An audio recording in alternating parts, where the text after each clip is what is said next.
Can I just start by saying that I see you as a multi-generational example of reconciliation. As you know, I was at school with your dad.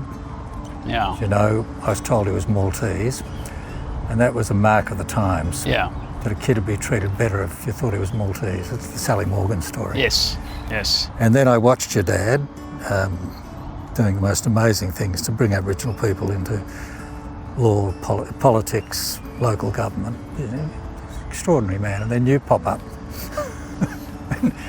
The dream, the reconciliation dream, really. So I wonder if I can ask you, what does reconciliation mean to you in terms of that amazing family history and your own personal achievement? You know, I've been very fortunate to a certain extent. Dad's generation was, necessarily more an aggressive fight around identity and around rights. And Dad's identity had or the denial of it, and the fact that he didn't get to see his mum again till quite later in life had quite an impact on him. He tried to protect us when we were young around that Aboriginal identity, what that sort of meant. I found out a lot about Dad, interestingly, after he passed away, and got access to a lot of the state government's files, documents on his mum. So I found out a lot more than I ever knew from Dad. Having said that, what he's trying to do is try to ensure that my sister and I never had to have these same battles that he did. Well, the truth about his life is that it was very tough. Very tough. He faced a lot of opposition, and he had to be more aggressive because he was fighting That's for right. the truth. Whereas what he wanted for me and my sister was, and he worked hard to give us both a great education, private schools. He was always very determined to do law, to have more opportunities. What we're trying to achieve is the same, but how it's being achieved is much different. It's much easier now, to be honest. Well, for me, the critical things about reconciliation are changing the Aboriginal circumstance, the circumstance of disadvantage. Yes. And getting recognition of your status in the country as individuals and as collectives. And surely the truth is your dad fought for those things as you have.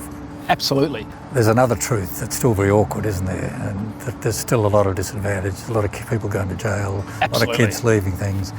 And in a sense, that truth-telling cuts in both directions. You need the truth about the good, and you need the truth about the bad. Because then you keep working on fixing the bad. That's stuff. right, and that's the hard stuff. In the words of Charlie Perkins, how can you say we're a reconciled country while these differences exist, these disparities exist? So that's that's part of the complexity of this. I think there is the Aboriginal people and the Aboriginal cultural story is the Australian story. And I keep saying this, is that those non-Aboriginal Australians who are threatened or hostile to the Aboriginal culture or Aboriginal policy need to understand this is their story too. This is actually just who we are as a nation. We're getting better at it, but we haven't yet bridged that.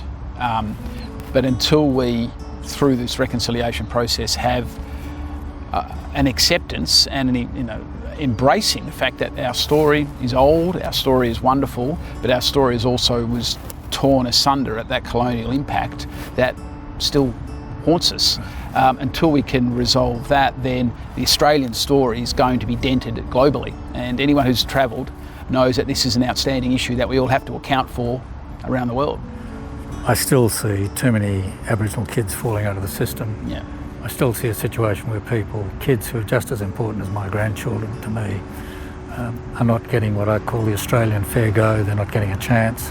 And until we really fix those things, we've all got to keep really focused on getting this country right. That's and right. Reconciliation's a big part of that story. Absolutely, fundamental part.